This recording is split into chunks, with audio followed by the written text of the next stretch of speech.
You're tuned in to The Keitra Show and listening to SOB, Style of Business, the podcast with your host, Keitra.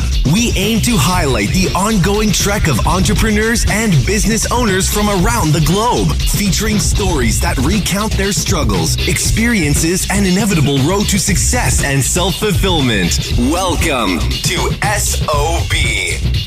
Before we get started, the Vision Alignment Blueprint is now available on Gumroad for creatives seeking clarity and alignment. You'll find the link in the show notes. And one more thing I want to share. If you want a boost for your mind and your body, I have been really enjoying Canabolics. The Rise and Grind daily drops in the morning, the deeply rested sleep drops at night, and the soothing freeze gel whenever I need it. You can check out the links to the products in the show notes. Hey, what's up, y'all? Thanks so much for tuning in and checking out another wonderful episode of SOB Style of Business, the podcast. Today, I have another wonderful guest, and we're going to be having an awesome discussion about personal growth, career change, and anything that has to do with the entrepreneurial experience. So I would like you guys to welcome Dr. Nelva Lee, and she is the founder and CEO of Concrete Build. And yeah, so you guys get ready for awesome insight and all the great information that she's going to share with us today. I'll let her drop that brief intro and we're going to keep the ball rolling from there. So Dr. Lee, drop that intro for us and just give us a brief overview of your background. Sounds good. Thank you so much for having me on today, Keitra. So a little bit about my background. I have a doctorate in healthcare administration. In fact, all of my degrees are in healthcare administration, bachelor's, master's, and doctorate. I was a CEO and founder of a vocational school for over 20 years, and I've since now moved over to direct-to-consumer services. On a personal note, I've been married to my husband and best friend for 25 years, and together we have 3 amazing children. Oh, wonderful. Congratulations on all of that wonderful success. And I'm excited to have you discuss your story with us because I know you've had quite the journey. And even like throughout your journey, there's been, various titles and roles. And so I just want to start by, let's start with your initial, what inspired your journey when it comes to entrepreneurship. And then we'll get into like some of the more up-to-date things that you're doing as well.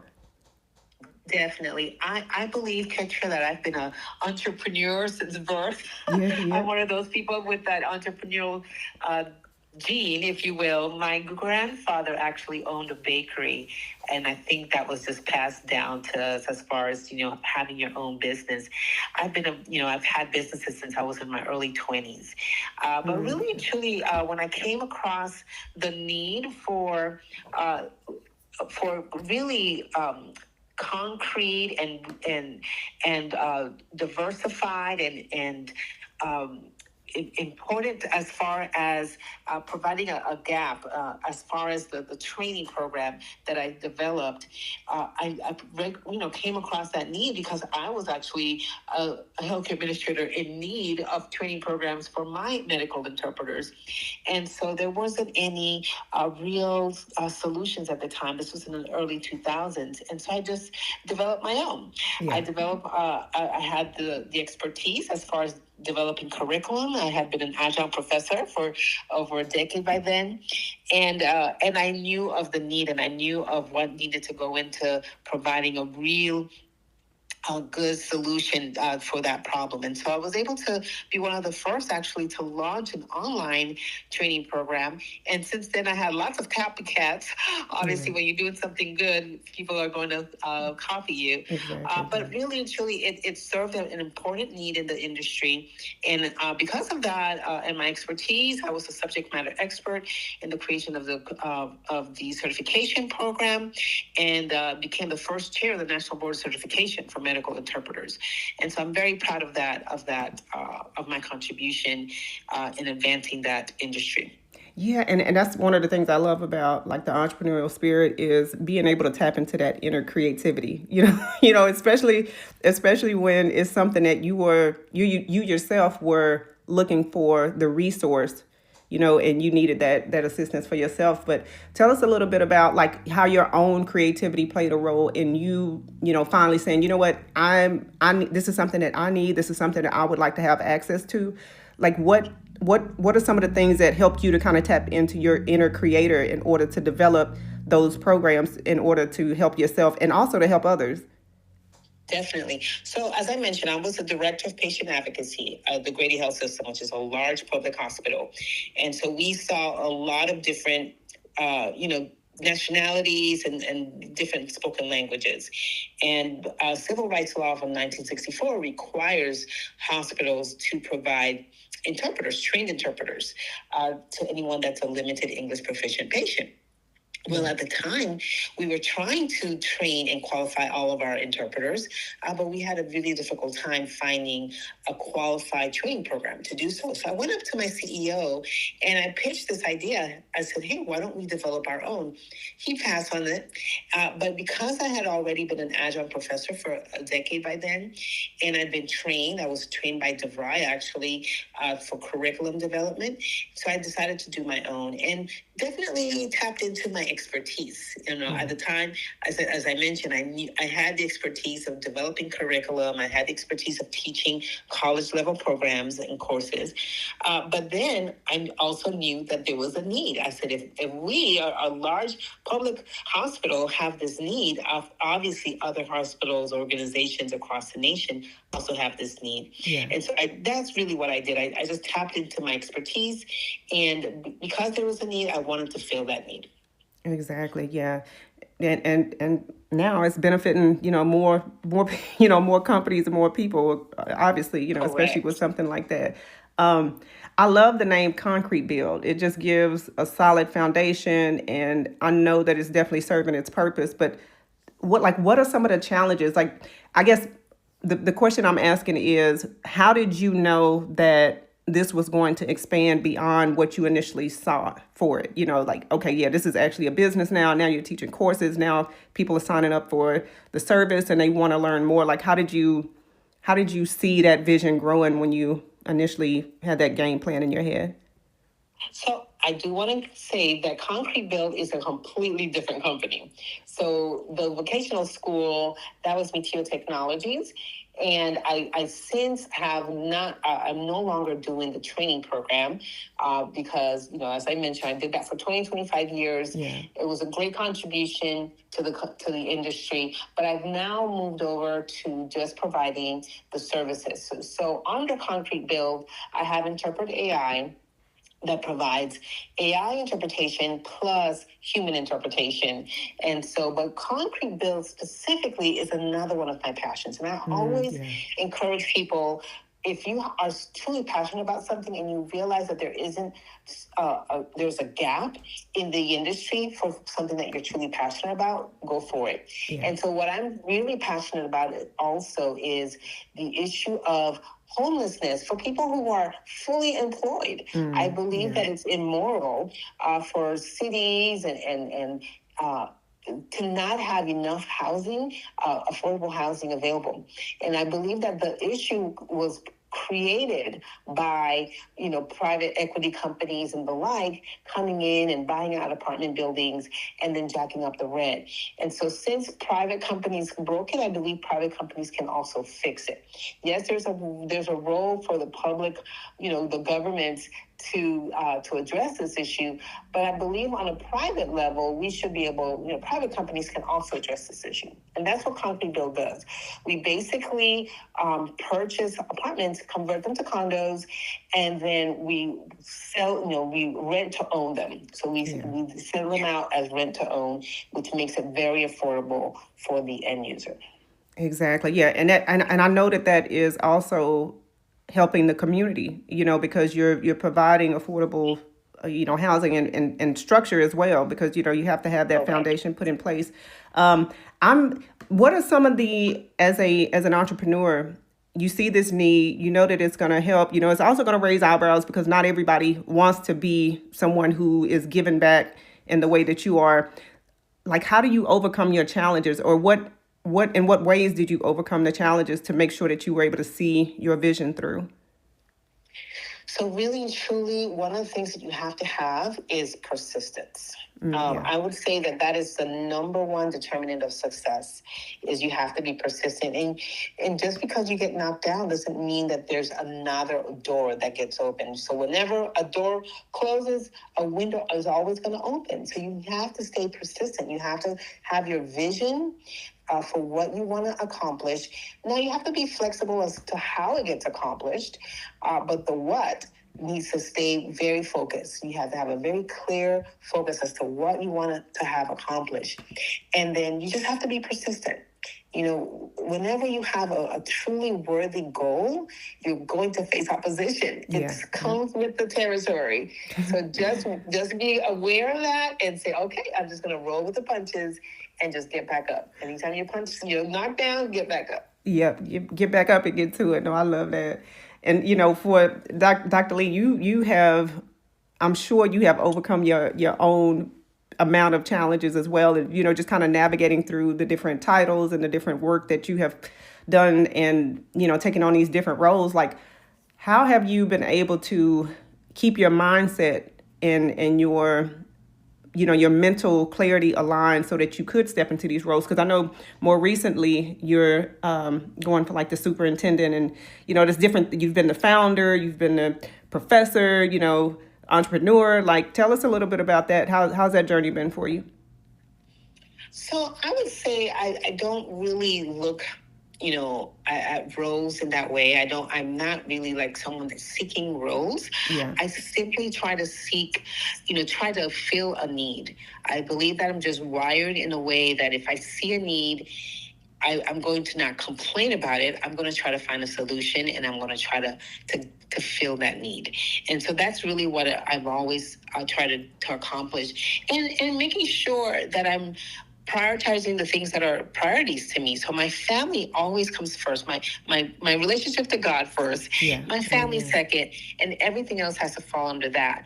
And so you have to maintain a balanced approach, and it really comes from just having your priorities straight.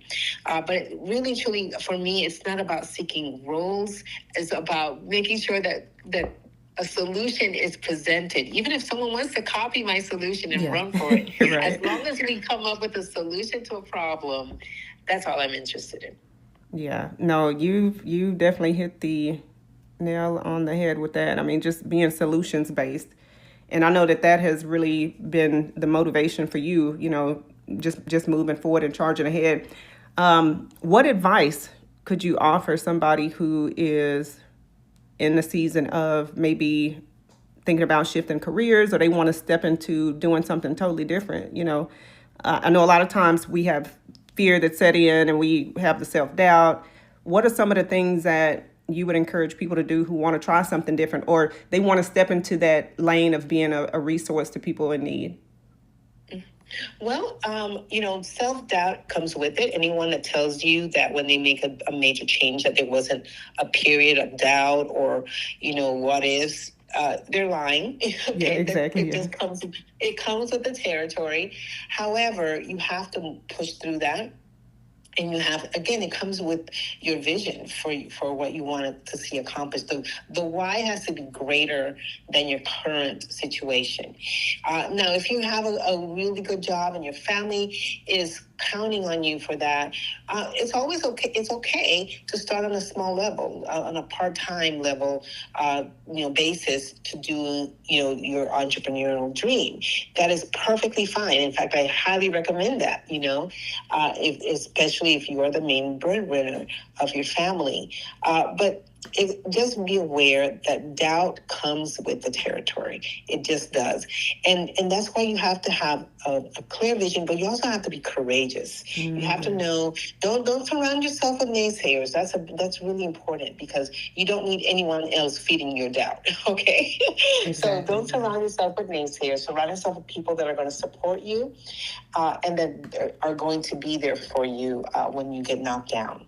But definitely, you know, if you need to start small, do so and see it grow. See, you know, make sure that you have a proof of concept, and then go from there. Exactly. Yeah, that's definitely important. But you know, even earlier you were just talking about being persistent and just staying consistent. which definitely makes a difference, right? All of that makes a difference, and it pours into you actually being successful at the end of the day. I want to touch on the inspiration and motivation, especially like in difficult seasons when we are, stepping into that new thing, or when we're facing something new, or just, life, because life does life, as we say, Exactly. But yeah, Life be like, life. so yeah, I love that one. Yeah. But like, yeah, like what are the ways, how do you stay inspired and motivated, Dr. Lee? And then also let's talk about like just, how can we just charge full force ahead and keep moving? I know you've already kind of touched on that, but I'm going to dig a little bit more into it. Well, my faith is important. I mentioned that. That definitely keeps me motivated. And definitely, like I said, I just have the gene for entrepreneurship. And I think entrepreneurs will attest to this. We just built differently, Yeah, right? exactly. And so it's kind of like a compelling desire. It's almost like you can't not do something, right? But oftentimes what keeps you back is just the fear of the unknown, and just push through that fear. I tell people all the time that it's okay to be afraid, but how about reframing that fear and make it more excitement? Just like when you're on a roller coaster ride and you're about to go down the hill, and you're a little bit of fear, but you're more excited because you like, okay, I'm not going to die from this. It's going to be fun. It's more of a thrill. And really and truly, life should be all about new experiences and thrills, right? You don't want to safely arrive at your grave. Okay, that's boring. Right. So That's just make sure that you're taking calculated risk, right? Do your research, do your planning, but be aware that whenever you're moving into a new season, it's going to be a little bit scary, but just turn that into excitement. Just be excited about the possibilities and about this new challenge that you're about to enter. Exactly. Yeah, that's perfectly stated. Just moving forward and moving ahead. What are some? I'm curious to know, like, what are some of the resources that kind of keep you aligned, like, inspirational, or even any spiritual tools that help you to refocus and recalibrate? Because when we, after we hit our alarm and we get up and we start moving forward with the day, we step out into the world, and there's distractions, there's all sorts of things. But do you utilize any special practices or anything that kind of keeps that mental alignment in touch with your faith and the things that you want to see yourself doing as Dr. Lee, like as you see her being successful and succeeding? Definitely. So I do have like things that I do every single day to keep myself energized and motivated. So definitely my daily devotional, my daily workout. Okay, I might not work out every day, but I try to work out 4 to 5 times a week. Nice, I do meditation. That's really important to me. I normally do them at night. It also helps with sleeping. If you have any insomnia issues, because I can do some deep breaths and meditation at night. But I also have like affirmations that I give, that I say to myself in the morning. I have them recorded, and I just kind of listen to them on my way to work. And that's always helpful. It's just kind of like resetting your mind. The average person has a lot of negative self-talk. The majority of the things that we say to ourselves is negative. So we have to just be very intentional about counteracting that negativity with positive stuff. And so I know it might sound kind of like cheesy, but you have to tell yourself on a daily basis, you are worth it. You are strong. You're capable, and all of those things. Trust me, it helps. It helps to counteract all the doubt and the fear and all the negativity. But I'm going to recommend a couple of books. I don't read them every year, but I do read them often enough that they really help to center me. The first is The 7 Habits of Highly Effective People by Stephen Covey. Many of your listeners have probably heard of that. And another book that, it's a fictional book, but it's also very inspirational, is The Alchemist. I don't know. Have you read that? Oh, yeah, I have. Yeah, I love that one. Okay, good. It's a really great inspirational, inspiring to seek your goals, to go after your vision, and it talks about how whenever you face a challenge, it's okay.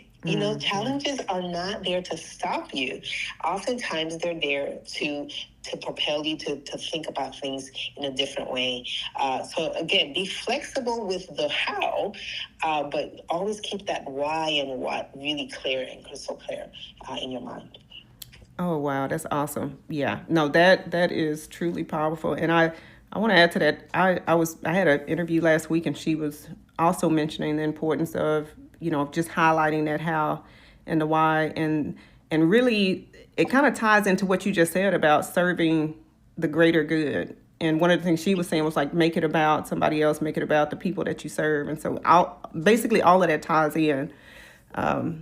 Which is great. So I'm sorry, I'm having like a self-reflective moment, Yes. which is perfect. But no, this is great stuff and it's great insight. And I want to talk about your journey forward because I know that you have some new direction that you're taking and things are really coming together. So like, tell us about where you are now within your journey, not only as someone who is elevating in her career and doing other things, but if you want to touch on anything else entrepreneur-wise, we'd love to hear that as well. Definitely. So, as you know, I'm an entrepreneur, but I've also very much involved in public service. So I've always been a volunteer. I've always been, on different nonprofit boards and the like. I was appointed to the Department of Community Health by Governor Kemp. And now I'm running for superintendent of schools of the state of Georgia. And the reason is because we are failing. We're falling behind here in the state of Georgia. Yeah. And so again, I'm not someone that's just going to complain. I want to be able to provide solutions, and that's one of the reasons that I'm running. I want to be able to be a thought leader and move the needle forward, really move us forward here in the state of Georgia. Yeah, no, that's so exciting because, just like you just mentioned about, in order to have the change and you have to do something about it. And there's so many of us who complain and, we're going to gripe and we're going to talk about how unfair and how ugly the system is. But to have people to actually stand up and to move forward and, wanting to make a difference like that's really powerful. And I think it takes a special type of person to even want to do that. That's work, that's it's physical work, but it's also a lot of work on your mental as well. This is all in line with what you've been doing anyway, like just being somebody who's always wanted to make a difference. And it seems like any role that you step into, you're doing exactly that. It's just in a different industry or in a different category, if you will, Correct. Yes. It was Gandhi that said, be the change that you wish to see in the world. And it's easier said than done, because whenever that, it's easy to complain. It really is. It's easy. And I've done it. Don't get me wrong, Kitra. I'll get there yelling at the news whenever I see something that I'm absolutely opposed to. But you have to at some point say, okay, if nobody else is stepping up, I'm going to step up. And so you have to be willing to be the change. And it doesn't have to be at as a superintendent of schools. It can be, at your local PTA. Yeah. If your issue is education, but whatever it is your issue, you can be a part of the solution. And so I'm going to encourage all your listeners that they can be a part of the solution in whatever level that they choose to do so. Even writing an email to your congressman, that's being part of the solution. So that's something that I've always tried to tell myself, remind myself, and also my children. Don't just complain about problems. Try to make a difference. Make a difference. Yeah, that is the key theme and the phrase of it all is make a difference. I love that. But I want to have you leave a couple of words of encouragement. But before we do that, I need to reroute back to Concrete Build because just in case somebody wants to reach out or they want to learn more. Definitely.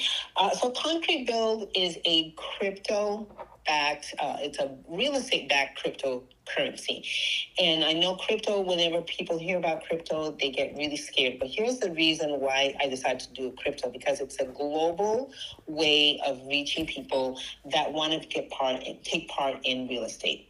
So yes, it helps the consumer, right? Because we are purchasing these apartments and allowing them to purchase them, rent to own. But it also helps investors. Most investors, especially if you want to take part in real estate, you have to come up with hundreds of thousands of dollars. Even REITs are very out of reach for a lot of people. Well, this makes it where it's very within reach. It democratizes real estate ownership for everyone because we tokenize these properties.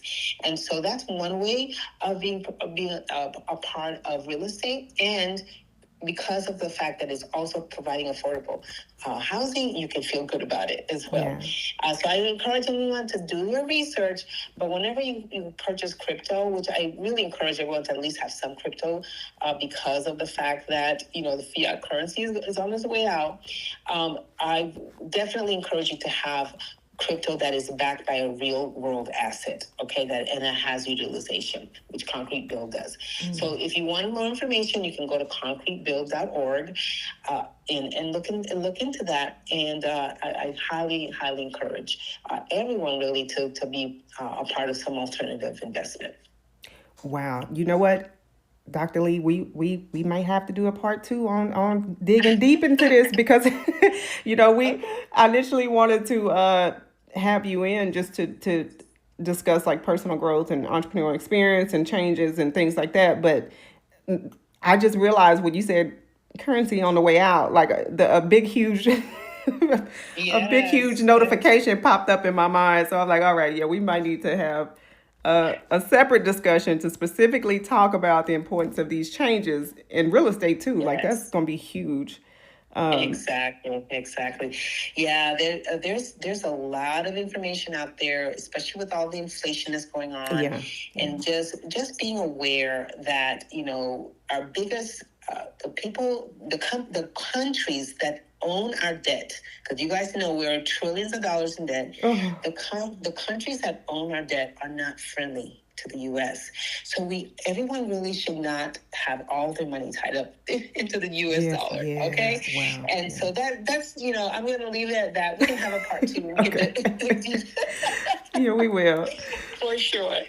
Yeah. Don't worry, y'all. We definitely have Dr. Lee back for a part 2. But a couple of words of encouragement. Anybody who's looking to step into their gift or just want to do something different and overwhelmed by fear or just anything that you think would be helpful, feel free to share that. Okay. Yes. So here's the thing. I talked a lot about vision, but some people might be saying, I don't have a vision, or how do I get a clear vision for my life? And here's a really good book that can help you with that. And that is The Purpose-Driven Life by Rick Warren. I highly recommend that. Make sure that you get the one with the 40-day workbook because it really gets you thinking really crystal clear, come up with a really crystal clear vision for your life. So that book, along with the 7 Habits of Highly Effective People, really are the best books to have to come up with your purpose in life and your vision for your life. Once you have a vision, then the rest is about having courage to follow through. Right? Yeah. Once you have a clear vision as to what your life is about, what you are here on this earth for, then it's all about having the courage, having the persistence, and just moving forward. But that's the first step, is making sure you have a really clear vision for your life. Wow. Awesome. Look, that's it, y'all. That's it.